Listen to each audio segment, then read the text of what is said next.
Appreciate it. It's time for the chocolate season, y'all. 40th and Old Cheney, or order ahead at thechocolatseason.com. See you there. Start your Sundays off right with Jeff and Nicole Essink on Fitness Fanatics. Jeff and Nicole discuss health and wellness, how to achieve fitness goals, and more through the life of gym owners and gym goers. It's Fitness Fanatics from 9 to 11 a.m. on Sundays on 93.7 The Ticket and theticketfm.com. 93.7 The Ticket, Fox, KFXL weather. Brought to you by Bryant Air Conditioning, Heating, Electrical, and Plumbing. The Lincoln forecast for today, we'll see lots of sunshine to go along with light winds and an afternoon high around 60. Tonight, clear skies and calm winds with a low around 30. And tomorrow, we'll see mainly sunny skies and more mild weather.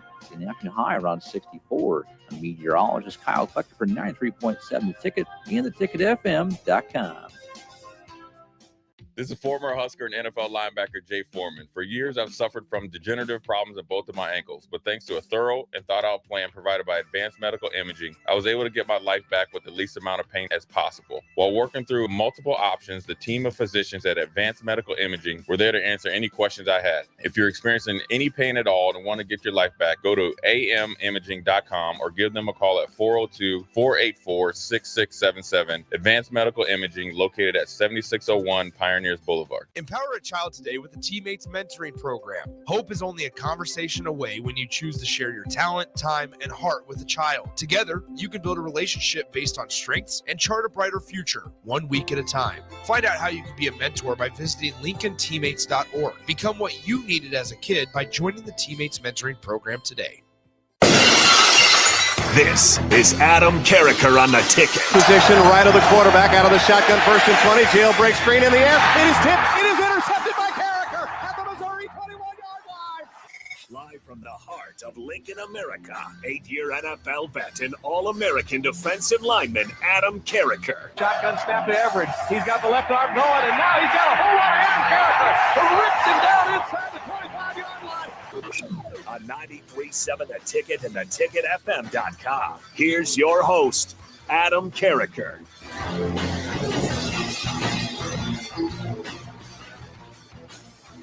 Welcome, everybody, into another edition of the Big Ten Show. We're going to have some fun today. All right, I'm going to give my way too early college football preseason top 25. I'm going to break it down by conference as well. We're going to start with the Big Ten teams. Okay, and then we're going to talk a little bit of SEC in the top 25 as a whole, along with the Big 12, the ACC. You'd be surprised how many of these conferences actually have a good amount of teams in my preseason top 25 and how many conferences do not. Okay, and where does Notre Dame fall? Because, of course, they get to have their cake and eat it too, I guess, because they'll never have to join a conference. Where do the G5 teams rank? Do I have any of them ranked at all or not? Is the world even fair? Does the world even care about group of 5 teams anymore? All right, we're going to chat about all of that here to start off the show today. Then we're going to talk about Nebraska football. Can they finish the season ranked? All right, so I put out my way too early win-loss record prediction for Husker football a couple of days ago. Check that out on the Carriker Chronicles. Go to YouTube, go to carrikerchronicles.com if you missed that show. Spoiler alert, I predicted we go 8-5. Now, is that good enough for Nebraska to finish ranked? That's the question I'm going to try to answer today. Can Nebraska finish ranked? So our top 25, break it down by conferences, of course, starting with the Big Ten. Then can Nebraska finish ranked? And then we're going to talk some NCAA basketball tournament Final Four. And we're going to kick it off with Caitlin Clark. Okay, she actually wanted to go to UConn. UConn's coach, I call him Coach Geno, never even spoke to her, never visited an open gym, never spoke to her parents. She wanted to go to UConn, and she didn't get recruited at all, basically, by probably the greatest women's basketball coach of all time. Not probably, I believe that he is. Okay, the greatest women's basketball coach of all time. So that makes for an intriguing matchup when Iowa plays UConn. South Carolina, well, they're pretty much just going to destroy NC State, but we'll chat about that briefly because NC State's an interesting story.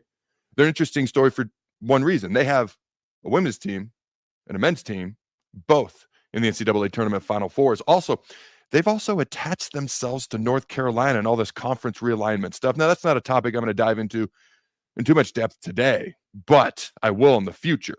But NC State's future may be a lot more certain than people realize and a lot more certain than 90% of the other teams out there right now in the ACC conference, because North Carolina is the number one coveted brand in all the ACC conference, and they can't really do much without NC State, because that board that determines what North Carolina can and cannot do has a majority, for some reason, of NC State people on it. All right. And then we'll talk about the men's Final Four as well. I think there's a potential, incredibly intriguing national championship game pending between Purdue, the number one seed who got beat by a 16 seed last year. The last time that happened, Virginia, number one seed, lost to a 16 seed. Next year, won it all. Is Purdue going to do the same thing? They could potentially play the defending national champs and the favorites to win it all in UConn. Now, Purdue's got to get by the the hottest team in America, the NC State Wolfpack, the men's team. All right. And then can UConn make it into the championship game as well? But let's start off with my way too early college football preseason top 25 rankings. Now, let's start with the Big Ten. Now, the Big Ten has 3 teams in the top 10 and 4 teams in the top 25. All right. Now, I'm going to be honest with you. If you look at these conference breakdowns as a whole, all right, the SEC has 3 teams in the top 6, 5 in the top 10, and 10 in the top 25. And I'm a Big Ten person. So for the SEC to have so many teams in, that's me trying to be unbiased and give my honest opinion. The Big 12 only has 1 team in the top 10, but 5 in the top 25. Now they're in that bottom 15 to 25 range and got quite a few in the 20 to 25 range. But they actually have more top 25 teams than the Big 10 does, even though they have far less teams, as in they have 1 in the top 10, okay, where the Big 10 has 3 teams in the top 4. Okay, now you look at the ACC. They have 0 teams in the top 10. This is a conference just hanging on for dear life, okay? But for now, they're still a conference, so we'll pretend like they matter. All right, they have 1 team in the top 15 and 5 in the top 25, though. They are definitely bottom 20 to 25 rankings heavy, okay? The G5, I'm like one of the few people that actually roots for G5 teams. I feel like everybody just dismisses them. Nobody likes Cinderella at the ball anymore, I guess. It's just all about the big brands, the big names, and let's just poo-poo on everybody else. That's how I feel. I like the Cinderella story. I like Boise State over Oklahoma. I like Utah smashing Pittsburgh. I like Utah upsetting a number 4 ranked Alabama team. If you don't remember these games, shame on you. These are some of the best bowl game upsets in history. And by the way, this is back when Utah was in the Mountain West. They were a G5 team, I should add. A lot of people tend to think of Hawaii, Georgia, which was ugly. Guess what? Ugly bowl games happen every year. Just because a G5 team gets a butt whooped sideways doesn't speak for all G5 teams that play every single season, every single year. Otherwise, every single team that ever gets blown out should just be ignored, because at some point, everybody's going to get blown out, because that's just how it works. It's called competition. Okay, I think of Tulane USC a year ago. And even some of the great games that we've had over the years. I believe it was Western Michigan or Central Michigan. I always get them mixed up. I know it wasn't Eastern Michigan. I believe it was Western Michigan, might have been Central. Had a great Cotton Bowl versus Wisconsin a few years ago. It came down to the last play of the game. Okay, those are the games that I get excited about. I always look forward to the Rose Bowl. I always look forward to the college football playoff games. Up until now, I know it's going to change in the future with the 12-team playoff and the 14-team playoff and the 1,000-team playoff that's going to come after that, because we've stepped foot on this slippery slope, but it ain't going to end. Just give it enough time. We're going to have a way more than 14 teams eventually. Okay. But I'm one of those guys that would always look forward to the Rose Bowl, the college football playoff games, and which bowl game has that G5 team in it in the New Year's 6 bowl games. That's what I've been looking forward to since 2014, the past 10 years. It's all going to change in the future. As we know, at least we get one G5 team in the college football playoff 12-team system, 14-team system. They're always going to have that last seed probably, so they're always going to have the toughest opponent. Notre Dame. They get to have their cake and eat it too for now, I guess. Okay. I have them in the preseason top 25. So let's light this candle. Let's dive into my preseason. Way too early. Top 25. Let's have a little bit of fun. Now, I'll be honest with you. Man, when I was trying to decide between Georgia and Ohio State, they were 1 and 2 right off the bat in my mind. Like Georgia, Ohio State, Oregon, Texas. That was an easy 4 right there. Before I even had to think, those were my top 4. The only question was really the order. I knew 1 and 2 was Georgia, Ohio State, Georgia. I knew 3, 4 was Oregon, Texas, Oregon. All right.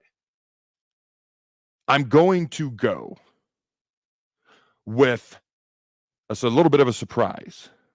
I'm going to go with Ohio State as my preseason number one right here, right now. Okay. How do you respond to your bitter rivals who beat you for third straight time and then go undefeated and win a national championship by going all in on the transfer portal and hiring a former head coach and dynamic play caller to revamp the offense in Chip Kelly? Okay, quarterback Will Howard from Kansas State. Okay, he's going to give another dynamic weapon with his legs. Now, what can he do passing-wise is the question. He's a decent passer, but how above average is he? How average is he with his arm?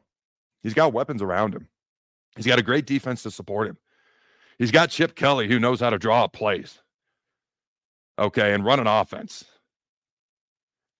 He's got legs that he can make plays with. Can he do enough with his arm? Kyle McCord. I don't know that they throw a whole lot different. The difference is Will Howard has the legs. Can Will Howard be a step up, at least just a smidge, when it comes to throwing the football? Got to remember, he left Kansas State because he kind of lost his job to a freshman, a good freshman, I might add. Very good freshman with a bright future. So no disrespect there. Okay. But they've also added probably the best running back in the entire SEC conference, Quinshon Judkins. Okay. So they had arguably the best running back in the one of the best running backs in the Big Ten coming back. Donovan Edwards of Michigan might have something to say about that. But then they had probably the best running back out of the SEC. They have the most dynamic duo in all of America in their backfield. They have a quarterback who can make plays with his legs. They have 8 returning starters on defense. Okay. Maybe the best offensive coordinator in America, probably. All right. They also added dynamic defensive playmaker, Caleb Downs from Alabama. Okay, one of the most coveted players in all the transfer portal. All right. They keep Emeka Ibuka. And as I mentioned, tailback Travion Henderson coming back, and a lot of guys on defense. I think Ohio State has that chip on their shoulder. I think they have the talent. They didn't just bring in talent. They brought in proven players, and they have proven players who stayed. It reminds me a lot of Michigan from last year. I know Buckeye fans are going to puke when they hear that, but that's okay. I'll get you a bag. And if you win a national title, you're going to feel pretty good about what I just said. Right now, man, it was tough between them and Georgia. I have them edging out Georgia, who is just as overall talented, probably more talented than Ohio State. What I like about Ohio State is 2 things. They brought in proven players. They have proven players coming back, a lot of them that didn't have to come back. When you bring in Caleb Downs and you bring in Judkins and you bring in Will Howard, those are guys that could go just about anywhere in America for the most part and start immediately. Okay. Georgia, 1 or 2 recruiting class every year in the country for like the past 94,000 years. The only coach in America that actually could out-recruit Nick Saban a decent amount of the time was Kirby Smart. Georgia is never going to step on a football field and have less talent than their opponent. They're rarely going to face equal talent. Okay. When you look at Georgia, I've got them number 2.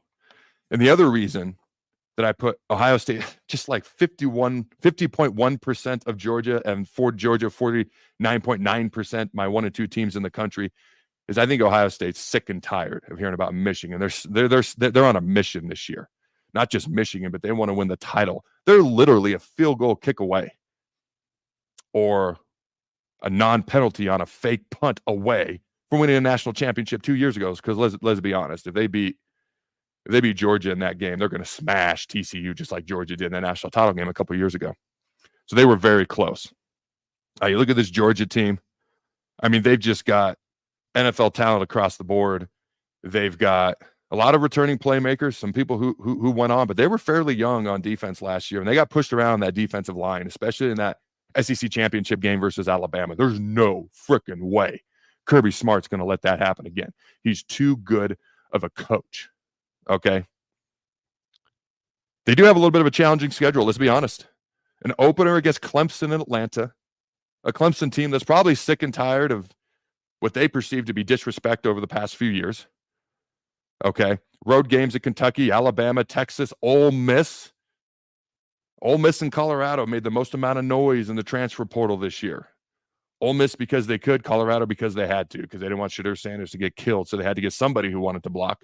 I still don't know if they've addressed the defense at all. All right, the greatest cornerback of all time, Deion Sanders. All right, his defense didn't want to tackle last year at all. And let's be honest, Deion wasn't known for tackling. He was known for covering and making plays. All right.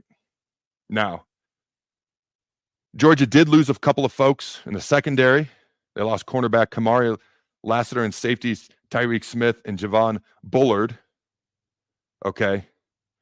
But they've got guys who can step up. We just don't know exactly who it's going to be yet. They've got like 2 or 3 guys that are top recruits in the country at every position competing to be the starter there. They're going to be fine. They just got to get that experience, and they're going to be thrown into the fire right away. Okay, so number 1, Ohio State. Number 2, I got Georgia barely at number 2. Now, number 3, another Big Ten team. I got Oregon. It was tough between them and Texas, honestly. Now, you look at Oregon. The Ducks' biggest victory during the offseason was undoubtedly Coach Dan Lanning's commitment to stay and not going to Alabama and becoming their head coach. Lanning guided the Ducks to a 21-5 record during his first 2 seasons, and now he'll lead them into their maiden campaign in the Big Ten. He proved his recruiting chops by signing ESPN's number 4 ranked class and landing a handful of top transfers. Former Oklahoma starter Dylan Gabriel. I mean, I have written down here a plug-and-play replacement for quarterback Bo Nix. But let's be honest. He's probably going to be the best quarterback in the Big Ten. Drew Aller's got the talent. We'll see what Will Howard can do with all the talent around him.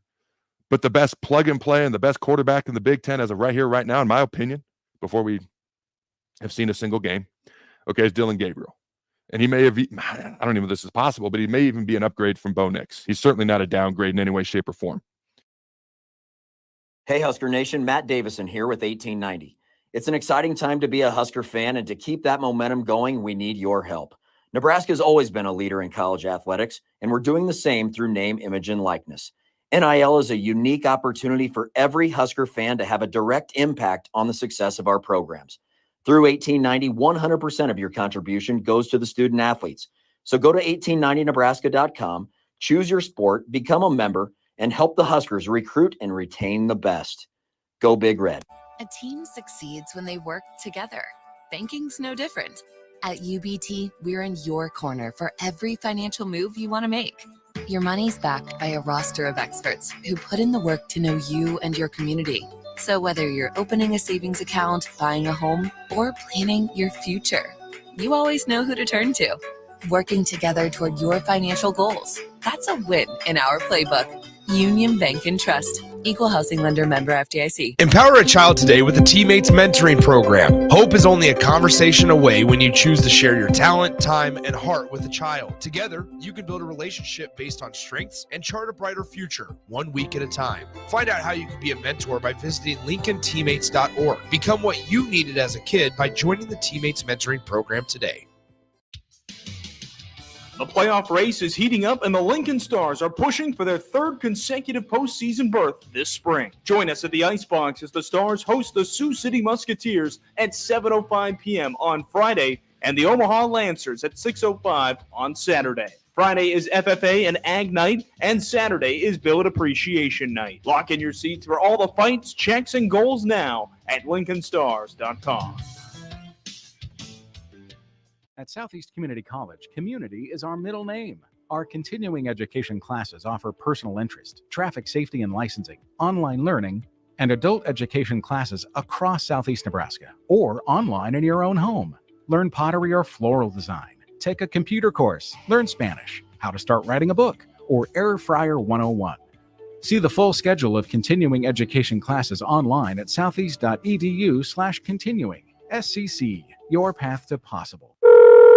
Hello. Angela, we have to break up. But why? Because you're a robot and I'm just a guy trying to get better internet. It's Aloe Fiber, isn't it? I always knew you wanted faster speeds. My contract isn't good enough for you. Face it, Angela. They let me talk to real people. Press 4 to break my heart. Oh wait, you already did. Visit aloefiber.com to switch today.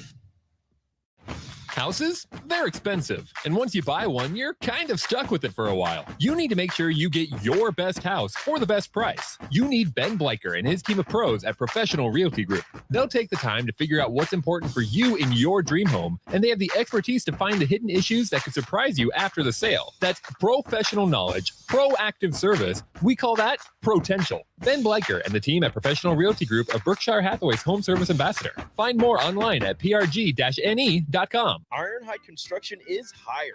They're looking for hardworking, self-motivated individuals who are team players. Ironhide Construction has openings for an experienced project manager, estimator, apprentice, skilled laborer, and erector or installer. They will train the right people and make sure you understand the position and requirements. At Ironhide Construction, it's own it, be honest, and do it right. Apply today and learn more about their other benefits at ironhideconstruction.com, where they're committed to you every step of the way. Start your Sundays off right with Jeff and Nicole Essink on Fitness Fanatics. Jeff and Nicole discuss health and wellness, how to achieve fitness goals, and more through the life of gym owners and gym goers. It's Fitness Fanatics from 9 to 11 a.m. on Sundays on 93.7 The Ticket and theticketfm.com. Alexa, play 93.7 The Ticket. Okay, playing 93.7 The Ticket. Alexa, turn down the lights. Dimming the lights. Alexa, order a pizza. The big one. All the toppings. Are you sure that's a good idea? Alexa. That's a lot of pizza for just one man. Alexa, just do it. Stop judging me, just do it. As you wish. Thanks, Alexa. You're my best friend. Are you looking to get into the electrical construction industry or wanting a new scene? The Electrical Workers of Local Union 265 are now hiring licensed journeymen and apprentices and are offering great pay and benefits. Call Mike at 402-875-1034 to apply. Start your electrical career today. High schoolers, unleash your creativity and learn about potential careers in broadcasting at the Digital Expressions Media Camp. Have fun, make friends, and get hands-on experience with video and radio production June 9th through the 14th at the University of Nebraska at Kearney. Scholarships are available from the Nebraska Broadcasters Association and spots are limited. Learn more at digitalexpressionscamp.com. That's digitalexpressionscamp.com. You're listening to Adam Carriker on The Ticket on 93.7 The Ticket and theticketfm.com.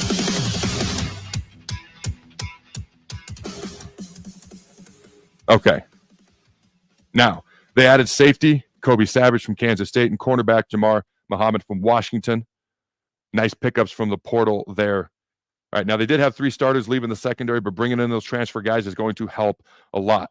All right, Oregon plays at Michigan November 2nd and gets Ohio State and Washington in 2 big-time contests at home throughout the season.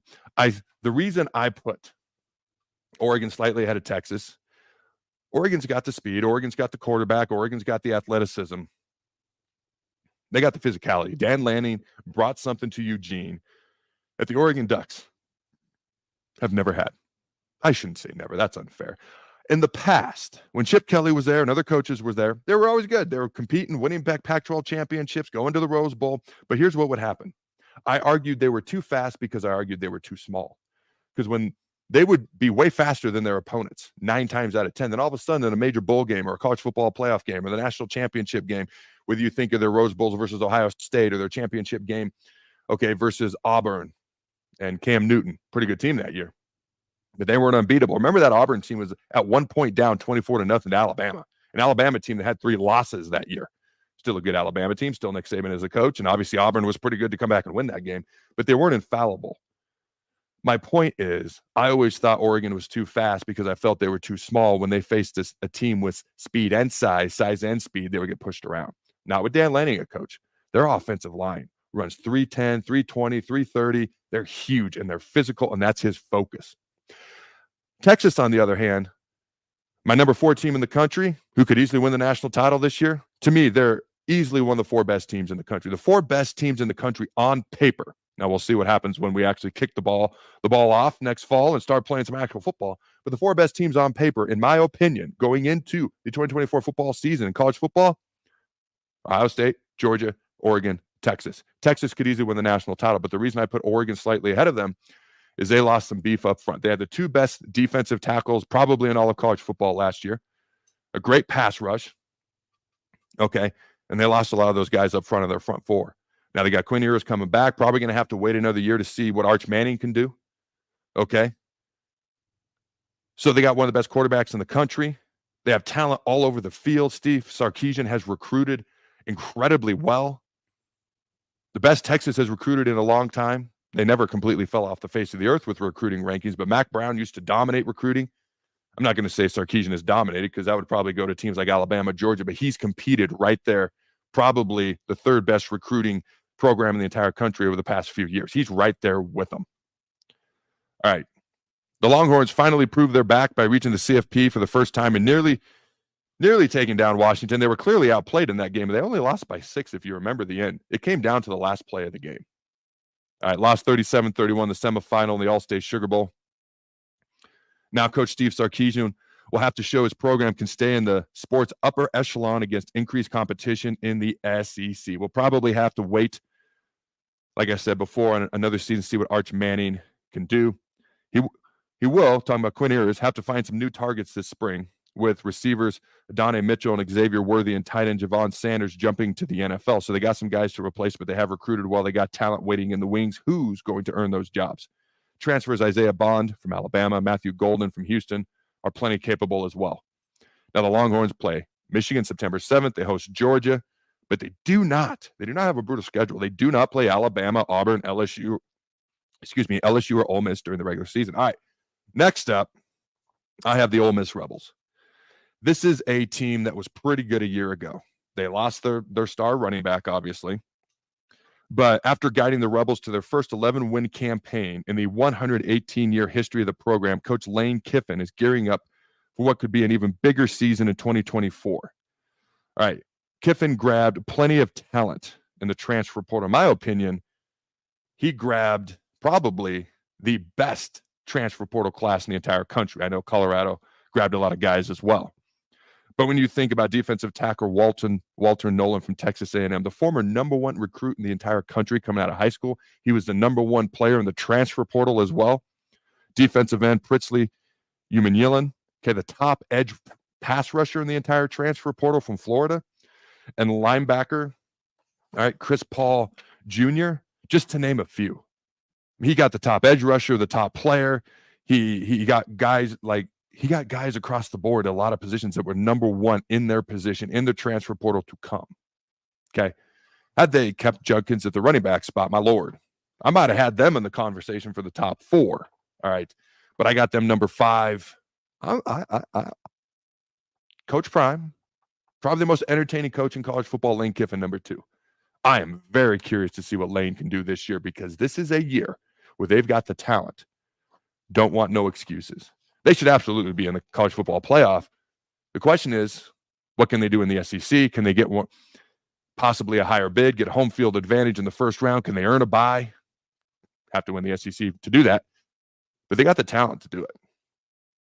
All right. Now, number 6, I got Penn State. I may have said they were number 5 earlier. I misspoke if that is the case. Now, they were ranked number 10 previously.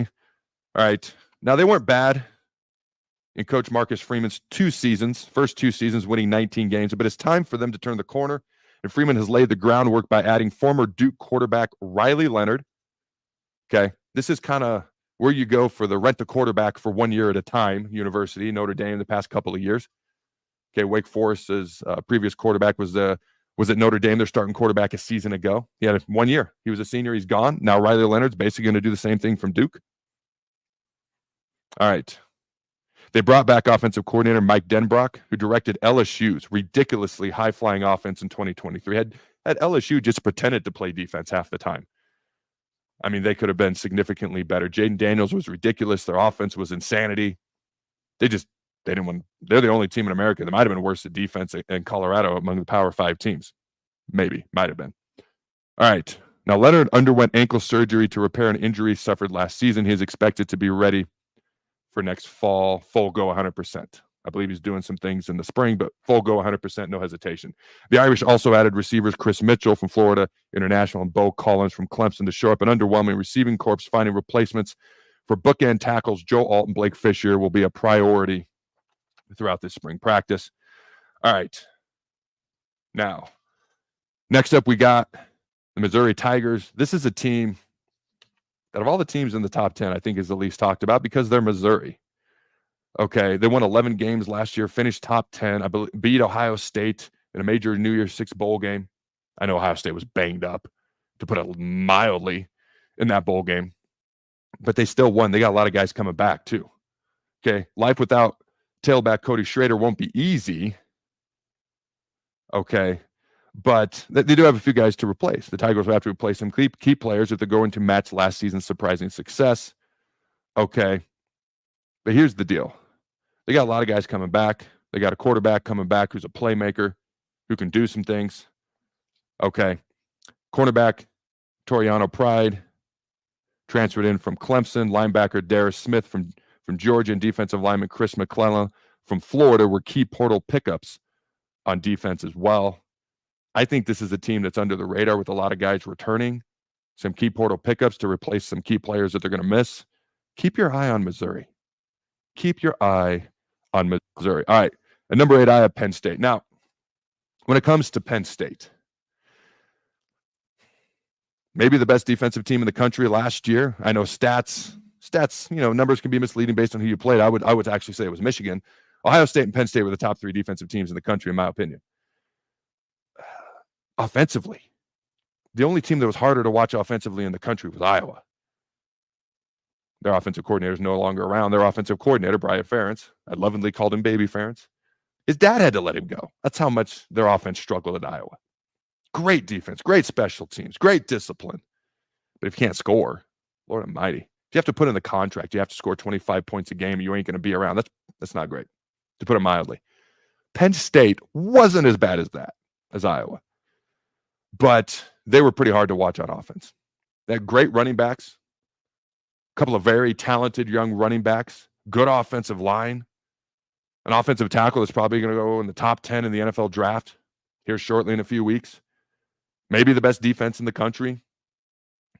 Definitely top 3 in my opinion. But they just had a heck of a hard time throwing the football. Anything over 5 to 10 yards.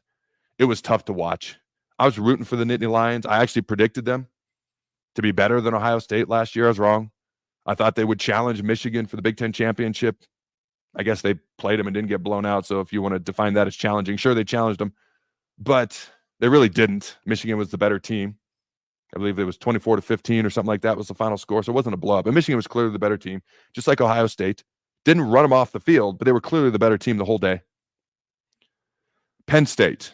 This is a team that's going to be good on defense. They got Drew Aller coming back. They got talent in the backfield.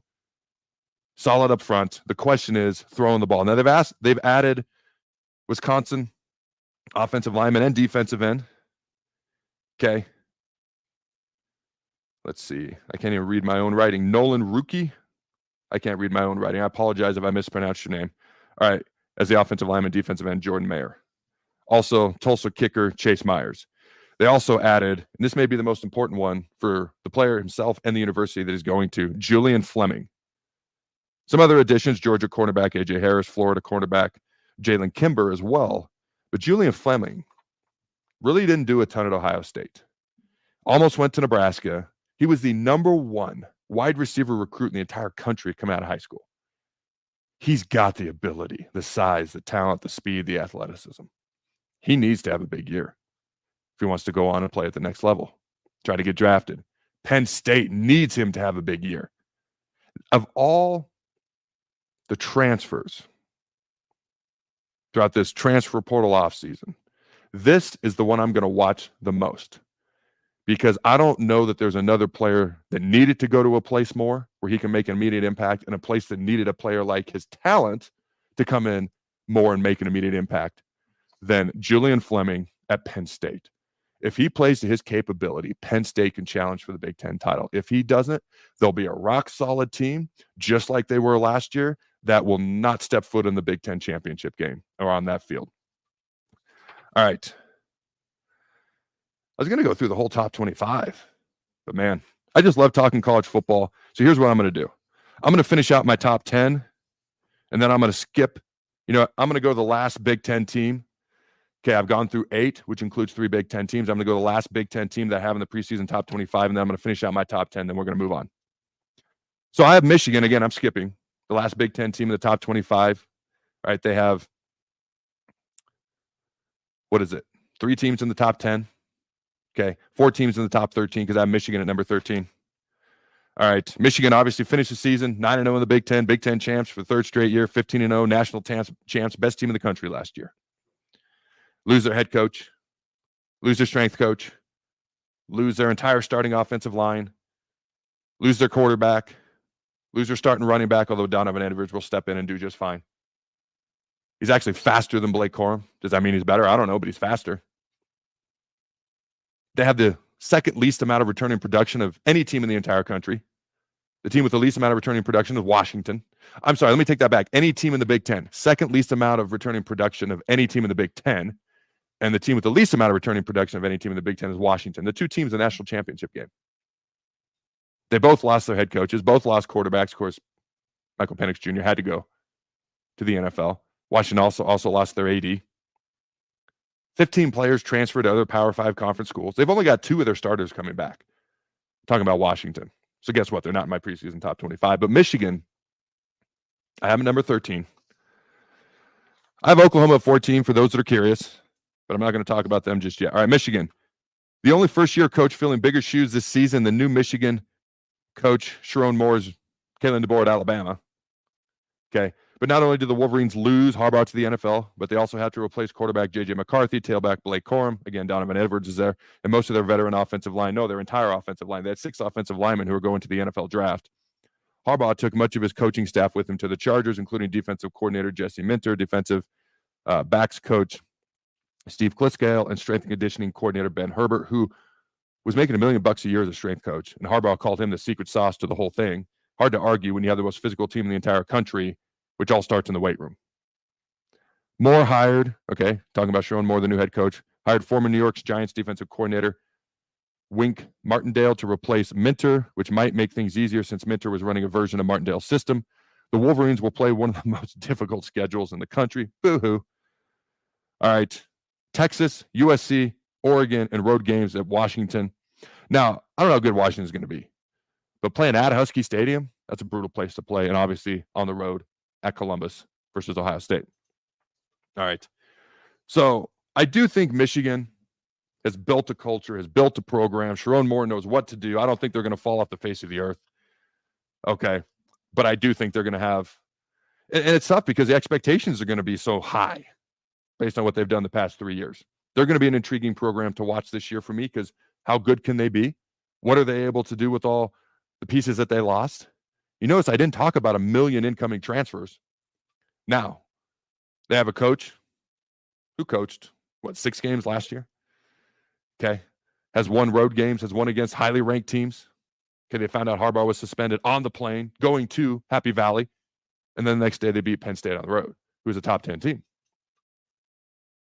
93.7 The Ticket, Fox, KFXL weather. Sponsored by John Henry's Plumbing, Heating, and Air Conditioning. The Lincoln forecast for today, we'll see lots of sunshine to go along with light winds and an afternoon high around 60. Tonight, clear skies and calm winds with a low around 30. And tomorrow, we'll see mainly sunny skies and more mild weather.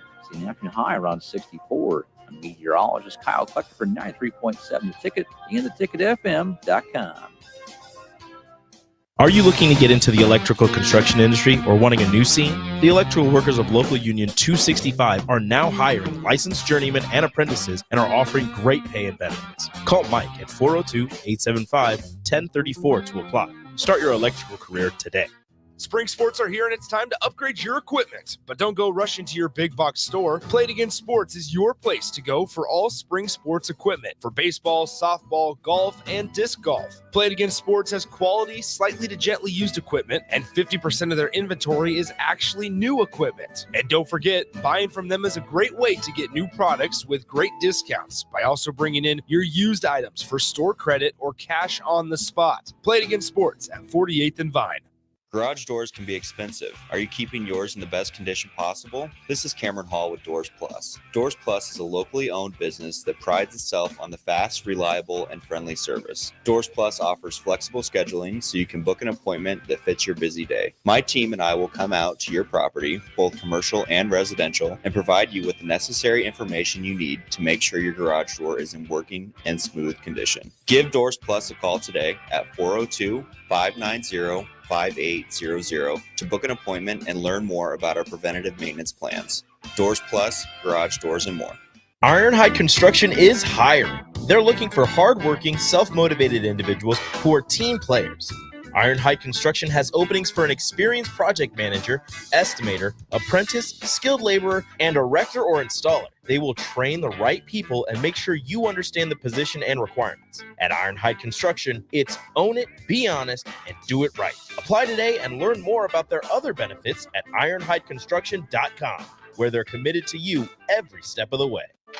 Sandhills Global is hiring. With their fast-paced, growing culture, they have hundreds of new openings in sales, marketing, traveling support, software development, web design, and more. Full-time roles offer a 4.5-day work week, along with flexible internships in most areas. Career and internship opportunities are available at our global headquarters in Lincoln, Nebraska. Find your fit today at www.sandhills.jobs.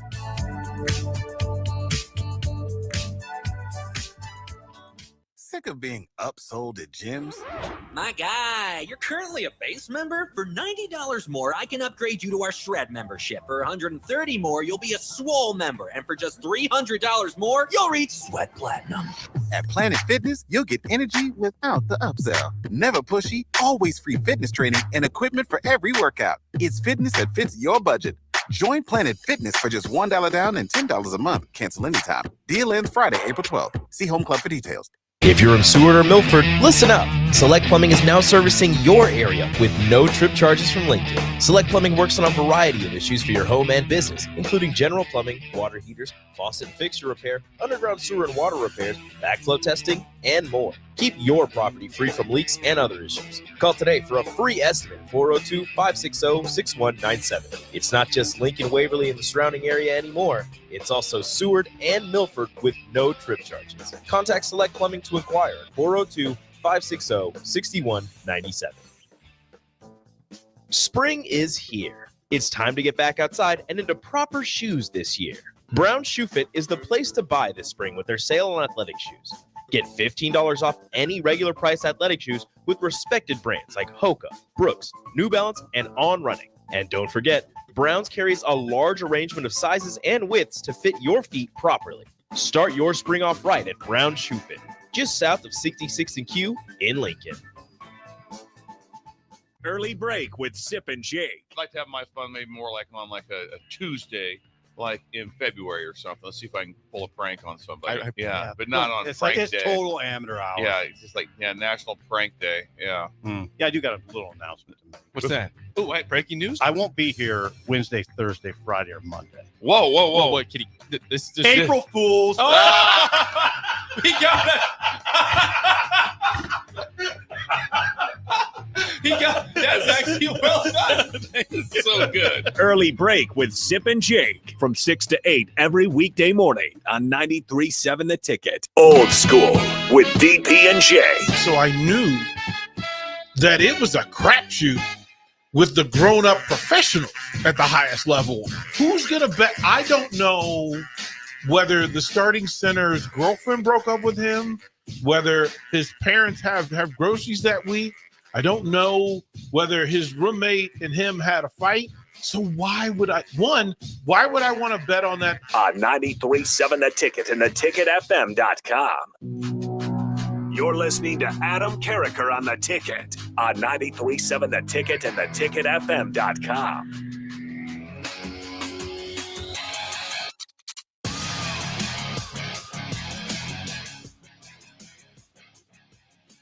The transfer player that I'm watching the most this year is Julian Fleming at Penn State for reasons I've already explained. The team that I'm probably going to watch the most is Michigan because they're the most intriguing to me for everything I just mentioned. All right, let's finish out the top 10 here. I'm way behind schedule, but that's all right. We're having fun. And then I'm going to call it good for today. All right, number 9, I got Alabama Crimson Tide. This is a bit of a wild card, kind of like Michigan. They had so many players transfer out. You lose Nick Saban. You bring in Caleb DeBoer, who is a stud coach. There's so many question marks right now. You have such a tradition built. You do have talent you're walking into. You do have talent experience who left. Replacing Nick Saban undoubtedly is probably, arguably, I don't know about undoubtedly. I think there's other coaches, the Bear, Tom Osborne, that are definitely in this conversation. But Nick Saban, arguably the greatest coach in the sports modern era, is not going to be easy. Alabama's transition under former Washington coach Kalen DeBoer has already been rocky with downs and highly regarded quarterback Julian Sand transferring. Okay, Bond and tight end Amari Niblock jumping to Texas. Offensive tackle Caden Proctor returning home to Iowa, but then returning back to Alabama. That's a story in of itself. So I guess they won that one, kind of. And several players leaving for the NFL. Then to make things a little bit more challenging, offensive coordinator Ryan Grubb and offensive line coach Scott Huff took jobs with the Seattle Seahawks recently throughout this offseason. I'm sorry, Saban's dynasty wasn't built with Tinker Toys, so the Crimson Tide will be fine in the long run. I do believe. The Tide added 3 Washington transfers. Okay, should mention this in quarterback Austin Mock, receiver Jeremy Bernard, and offensive lineman Parker Brailsford, defensive lineman. Okay. Overton. God, I got to write so much better than I wrote today. Overton is the part of the name I can make out. I do apologize. Okay. And cornerback Damani Jackson from USC were nice pickups on defense. DeBoer knows how to build a championship program. That is true. But how patient will Alabama's fans be? I'm curious about Michigan. If I was to write down another team that I want to keep my eye on, and part of it has to do with the patience of the fan base, it's going to be Alabama. And I think Michigan fans will be a little bit more patient than Alabama fans. I think Michigan fans have not been spoiled as long. I think they understood what Harbaugh did. I think Alabama fans, I don't mean spoiled in a negative sense. You know, if I could have nice things that just never seem to end, I'd take it. So it's not a negative thing. I do think they've been spoiled. Okay. And I think that's going to make them a little bit more impatient. All right. Rounding out my top 10, and then we're going to move on. This was hard, man. You got Arizona, you got Utah, you got Kansas State, all 3 teams that are the top 3 teams predicted to win the Big 12 conference. Who knows what to make of Colorado this year? Okay. The Big 12 conference is going to be the most chaotic, wide open conference in America, the most entertaining to watch, I think. I went with Utah as my top 10, my 10th team in the country to round out my top 10, and my uber slight favorite to win the Big 12. Now, the Utes lost 4 games or more in each of the past 3 seasons as they were undone by mostly injuries, honestly, and lost 4 of their last 6 games in 2023. Now, with quarterback Cam Rising returning, this was the tiebreaker for me. If you remember the Rose Bowl, Utah versus Penn State a couple of years ago, it was close and a dogfight. Rising went down, Penn State pulled away. I was actually impressed with what Utah was able to do a year ago without Cam Rising. Okay, so with quarterback Cam Rising returning from a knee injury that caused him to miss all of last season, the Utes could be much better in their first season in the Big 12. Tight end Brant Kuith is also coming back from a knee injury along with tailback Micah Bernard. The Utes started 4 sophomores and a freshman on the offensive line last year, so that unit will grow up and has a lot more experience. After losing 3 starters in the secondary, Utah added safety Alake Gilman from Stanford and quarterbacks Cameron Calhoun from Michigan and Keenan Johnson from Georgia Tech. I'm going with Utah to round out the top 10. They have a culture. They have a physicality. They've been so close. When their quarterback went down, that tilted everything. I'm also kind of a Utah fan. I don't know. I just am. And I'm also not very confident in that. I'm pretty confident who the 4 best teams in the country are. I'm not confident who the best team in the country is. That's why we play the games. And I'm not confident who the best team in the Big 12 is at this moment in time, but I am confident the Big 12 will be the most entertaining, exciting conference to watch in football. And I'm slightly picking Utah to win that conference. All right, ladies and gentlemen, let's move on to our next topic at hand. I wrote this down. I do want to cover this real quick. April Fools, a few days ago, I know. Now, one of the first tweets I saw, you got to keep in mind, I'm not a morning person. I'm that person that's exhausted, and then 10 o'clock at night, I get a surge of energy. It was great in college. It's not so fun when you have 6 kids who are going to get up at 6 a.m., 5:30, whether you want to or not. So I'm not a morning person. So the first tweet I saw last Monday, April 1st, was that Nick Saban had decided to come back and coach Alabama, and Kalen DeBoer was going to be moved to the offensive coordinator. I just stared at that tweet. Now, first of all, I was just trying to process life because I just woke up. It was like a full hour. Again, I do not wake up quickly. I always played better in afternoon or night games than I ever did morning games. Baseball was even worse. That thing was moving way too fast in the mornings for me when I was growing up. About an hour before I realized, oh, crap, it's April 1st. So then the whole day goes by, and I'm not really on social media at all on Monday. Monday's my craziest day of the week, Mondays and Fridays. So it's like 8, 9 at night. I haven't quite got my second burst of energy yet. And I see this tweet from a Nebraska account. I forget what the account was. might have been Barstool Huskers. I can't remember. Dylan Raiola is announcing that he's leaving Nebraska after spring ball and going back to Georgia. And I would just, again, I'm not processing properly. I haven't been on social media. I haven't done an April Fool's or got an April Fool's all day, so it wasn't on my radar. It took me like 30 seconds before I was like, oh, okay. I was just in disbelief. I think I even responded to their tweet, wow, just wow. Man, that would have been awful if either one of those things were true. No disrespect to Nick Saban, but that would just be a dirty move. And I don't think it's something Nick Saban would do either. For Nebraska, that would have been horrible. All right. I was going to talk about if Nebraska could finish ranked. I may save that for another show. Okay.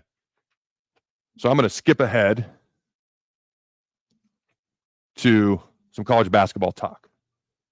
We got about 8 to 10 minutes left in this fine show. Hopefully you're having fun, having a good day. So the women's college basketball Final Four may actually, for me personally, be more intriguing than the men's. All right. So after the LSU-Iowa Elite Eight basketball game the other day, the women's basketball, Joe Popliano tweeted out, at 12.3 million viewers. This is a couple days ago. Last night's Iowa versus LSU game had more viewers than any women's college basketball game ever, the 2023 NBA Finals, the 2023 World Series, the 2023 Orange Bowl, the 2023 Big Ten Championship game. Well, that's because Iowa was in the game. Okay. I was actually interested in women's basketball. It's not in college football. It's just not. And that's not because I'm a Nebraska guy. They're just not. I was rooting for Penn State last year, and they were almost as bad on offense, and they were almost as hard to watch, and I was rooting for Penn State. Anyways, I digress. Okay. The 2023 Big Ten Championship, the 2023 Cotton Bowl, the 2023 Pac-12 Championship, the 2023 Big 12 Championship, the 2023 ACC Championship, the 2023 Peach Bowl, Thursday Night Football. Who watches that? Okay. And by the way, that in itself is proof that they do not give a crap about players' safety. It is a facade and a mirage. It's a business plan so they can make more money by pretending to care about their employees, the NFL, aka their players. By the way, college football is the same way. Otherwise, why are we playing just as many, if not more games potentially down the road on the slippery slope than NFL teams do? I digress. Let's get back to the topic at hand. And have more viewers than every 2023 college football regular season game except for Ohio State, Michigan. And he goes, absolutely incredible. That's the Caitlin Clark effect. It's that simple. Plus, you had Angel Reese, you had Kim Mulkey, you had LSU, you had the rematch for the national championship game a year ago. Okay, obviously, Iowa wins that game. They're clearly the better team. Caitlin Clark, she reminded me of those old Larry Bird, Michael Jordan videos, commercials, I think McDonald's commercials, off the roof, off the skyline, off the clouds, off Antarctica, off Australia, off the floorboards, off the roof, nothing but net, if you remember those old commercials. All right, so again, Caitlin Clark, I call him Coach Geno, the UConn women's head basketball coach, greatest women's basketball coach of all time, wanted to go to UConn. Coach Geno, never recruited her in any way, shape, or form. Iowa plays UConn in the Final Four. Now, based on how Caitlin has responded to other things, I doubt if she's going to make a big deal out of this, but that's an interesting underlying storyline for me. Almost as interesting as the Iowa LSU underlying storyline for so many reasons. Now, the Hawkeyes are 3-point favorites. Nobody ever talks about this in college basketball, men's or women's, but the over-under is 162 points. So they think each team's going to score around 80 points. I think it'll be more than that, especially if Clark gets hot. The Hawkeyes shoot 37.8% from three-point range. The Huskies average 19.7 assists per game. They're a very unselfish team. All right. Why UConn can possibly win. The Huskies generally thrive this time of year under Coach Geno. UConn has made the Final Four 23 times in school history.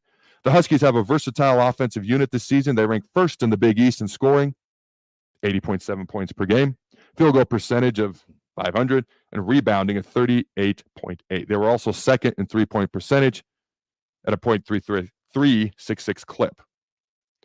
All right, the Hawkeyes, why can they win? The Hawkeyes come into this matchup with the best statistical offense in the country, the best player in the country, and Caitlin Clark. They're ranked first in the nation in scoring, 91.9 points per game. Now, I do think Coach Geno is going to come up with a game plan to shut down Caitlin Clark, to try to limit Caitlin Clark. I still think Iowa's going to score. But if anyone can limit what Iowa can do, it's UConn, Coach Geno, and his game plan. All right, Iowa, first in the nation in assists, 21.2 a game. They're an unselfish team. That includes Caitlin Clark, who has several assist records, career NCAA tournament, Big Ten assist records, etc. And in field goal percentage, shooting 49.9%. A lot of that due to Miss Clark. All right, this potent offense is carried over into the NCAA tournament, scoring at least 89 points of 3 of their last 4 games. Clark seems to have limitless range, as I mentioned earlier, and has the skill set to light up the scoreboard in the flash. The 2023 AP Player of the Year, ranked first in the nation in scoring, 32 points per game, assists, 9 assists a game, and 7.3 rebounds per game. That's nearly a triple-double. That's insane. In the win over LSU in the Elite Eight, Clark had 41.7 rebounds and 12 assists. I'm going to go with Iowa.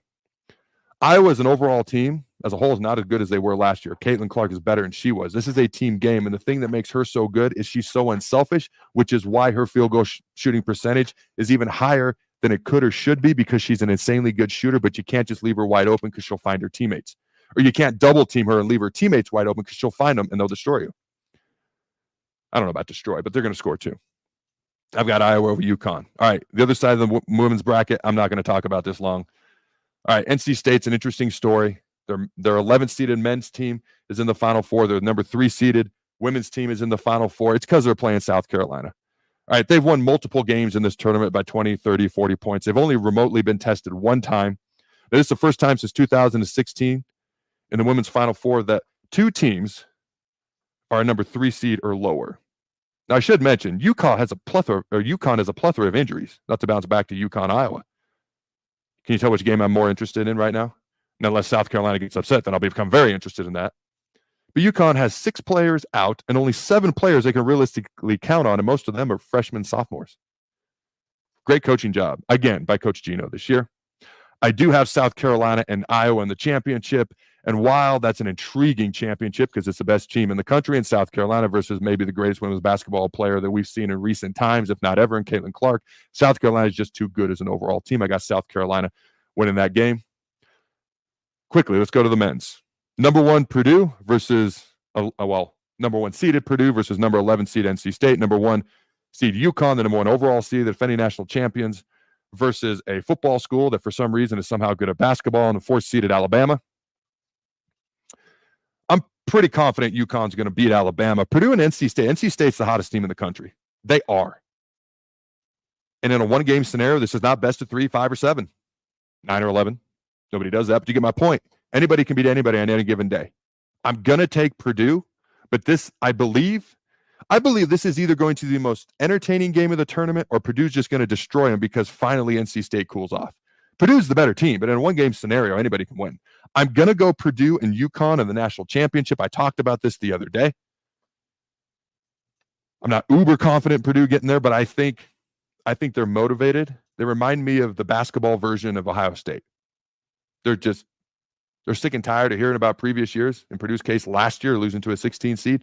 I do think they win, and I think it's the most intriguing matchup we could have for the men's national championship, just like the women's, when you got Caitlin Clark versus South Carolina, if I'm right, and the odds of that are probably less than 50%, but that's okay. Life goes on. If I get this right, you got the team looking for redemption, the number 1 seed that was ousted by the 16 seed a year ago, Purdue, versus the defending national champions, the number 1 team in the country. At the end of the year, they were ranked number 1 in UConn. You got the defending player of the year, current Big Ten player of the year, and Zach Edey, literally head and shoulders above everybody. This is the matchup I'm rooting for. I'm not sure who I'd pick. I had an easier time picking South Carolina over Iowa, which means I'll probably be wrong in the women's championship if those 2 teams get there. This was much harder.